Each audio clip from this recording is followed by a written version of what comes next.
ഓരോ ഓണാഘോഷവേളകളിലും ഉത്തര കേരളത്തിലുള്ളവർക്ക് ഒഴിച്ചുകൂടാനാവാത്ത കായിക ഇനമാണ് വടംവലി മത്സരം. പുരുഷന്മാർക്കൊപ്പം സ്ത്രീകളും വടംവലിയിൽ ഒരു കൈ നോക്കാൻ മുന്നിലുണ്ടാകും. ഇതിനെല്ലാം ആവശ്യമായ വടങ്ങൾ നിർമ്മിക്കുന്ന ഒരു കുടുംബമുണ്ട് കോഴിക്കോട് ചെറുകുളത്ത്. ആ കുടുംബത്തെ പരിചയപ്പെടാം. ഓരോ ഓണാഘോഷവേളകളിലും ഉത്തര കേരളത്തിലുള്ളവർക്ക് ഒഴിച്ചുകൂടാനാകാത്ത കായിക ഇനമാണ് വടംവലി. പുരുഷന്മാർക്കൊപ്പം സ്ത്രീകളും വടംവലിയിൽ ഒരു കൈ നോക്കാൻ മുമ്പിലുണ്ടാകും. ഇതിനെല്ലാം ആവശ്യമായ വടങ്ങൾ നിർമ്മിക്കുന്ന ഒരു കുടുംബമുണ്ട് കോഴിക്കോട് ചെറുകുളത്ത്. കൈകരുത്തിൻ്റെയും മെയ്ക്കരുത്തിൻ്റെയും കായിക ഇനമായ വടംവലിക്ക് കോഴിക്കോട് ചെറുകുളം സ്വദേശിയായ തെക്കേൽ രമേശനും മകൻ ജാസിൽ തെക്കേലിൻ്റെ നേതൃത്വത്തിലാണ് വടം നിർമ്മിച്ചു നൽകുന്നത്. കയർ വ്യവസായ രംഗത്ത് വർഷങ്ങളോളം പ്രവൃത്തി പരിചയമുള്ള കുടുംബമാണ് ഇവരുടേത്. സീസണായാൽ നിരവധി പേർ വടം ആവശ്യപ്പെട്ട് വരും.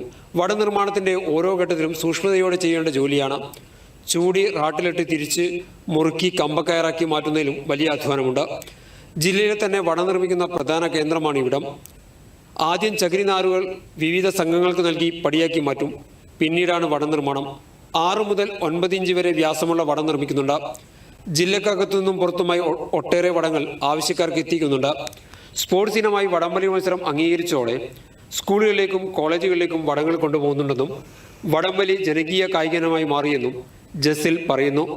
അസംസ്കൃത വസ്തുക്കൾ കിട്ടാൻ പ്രയാസമില്ലെങ്കിലും കയർ മേഖല പ്രതിസന്ധിയിലാണെന്ന് അദ്ദേഹം പറഞ്ഞു. ഞങ്ങളിത് പാരമ്പര്യമായിട്ട് ഈ കയർ മേഖലയായിട്ട് ബന്ധപ്പെട്ടാണ് ഉപജീവനം നടത്തുന്നത്. അപ്പോൾ അച്ഛനും ഒക്കെ ഈ മേഖല തന്നെയാണുള്ളത്. ഈ ലാസ്റ്റ് 20 വർഷമായിട്ട് നമ്മൾ സജീവമായിട്ട് വട നിർമ്മാണത്തിലുണ്ട്. അതിന് മുന്നേ ബാക്കി കയറുൽപ്പന്നങ്ങൾ ഉൽപ്പാദിപ്പിക്കുന്നുണ്ട്.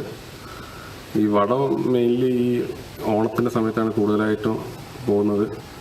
ബാക്കി സമയത്ത് ഈ പ്രൊഫഷണൽ ക്ലബ്ബുകളും അങ്ങനെയുള്ളവർക്കും വേണ്ടി മാത്രം ആണ് വടം നിർമ്മിച്ചു കൊടുക്കാറ്. ഈ ഓണത്തോടനുബന്ധിച്ച് ക്ലബ്ബുകൾ, ഈ വാടക സ്റ്റോർ, ഈ ഫാൻസി, അങ്ങനെ എല്ലാം നന്നായിട്ട് വടം പോകുന്നുണ്ട്. നസീർ ബാബു, ദൂരദർശൻ ന്യൂസ്, കോഴിക്കോട്.